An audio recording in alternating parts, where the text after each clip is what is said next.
I've seen it in a pre-workout, you've seen it in a pre-workout. Let's say together, what is agmatine sulfate?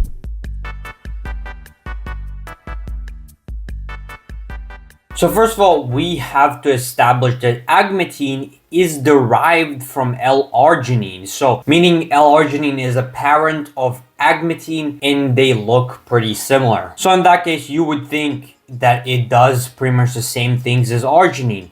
False. So there's some information saying that it may do some effects of L-arginine, like increasing NO2 production, but mostly agmatine is used to cure neuropathic pain. So meaning, what does agmatine promote that it does?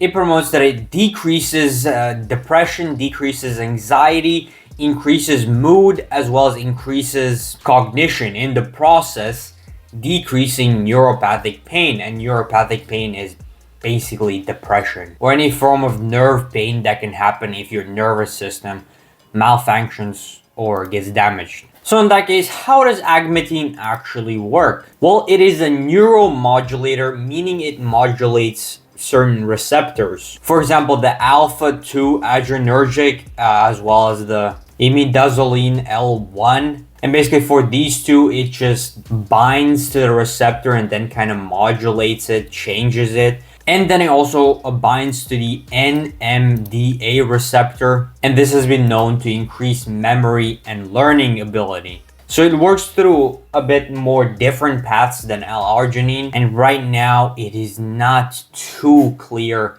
how this would help neuropathic pain, but hopefully in the future, we can find out a bit more on this. So for the dosing, what should you be using? Right now, most studies use about 2.67 grams per day. And that was at the very, very higher end. On the other hand, other studies suggest that you should be using about 1.6 to 6.4 milligrams per kilogram of agmatine daily. So this would be about 448 milligrams if you were 70 kilograms.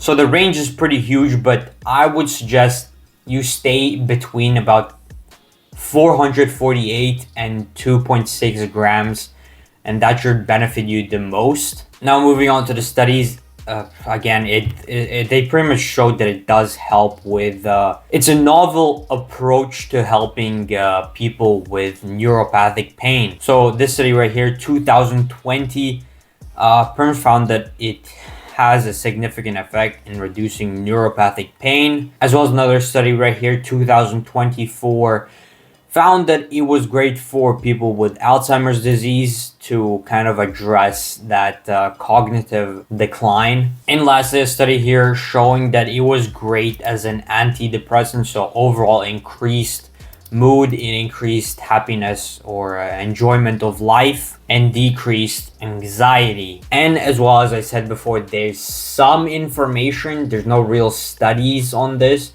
but there's some information suggesting that it also does some of the same things as arginine. So like increasing blood flow, increasing your pumps in the gym. But up until this point, there's no real studies that have focused on the performance increasing effect of agmatine. So I can't really say if it does increase performance or it does increase your pumps, but I can say that it's mostly used for neuropathic pain. So I would say if you're using this for the pumps, just use L-citrulline or L-arginine and you're going to be much better off. So for the ranking, yeah, I got to go a D tier. Unless you're using this for neuropathic pain, there's no real benefit. If you want to know more about pre-workouts or pre-workout ingredients, go down in the description, join my Discord through the link, ask me any questions, I will answer. Thank you for watching.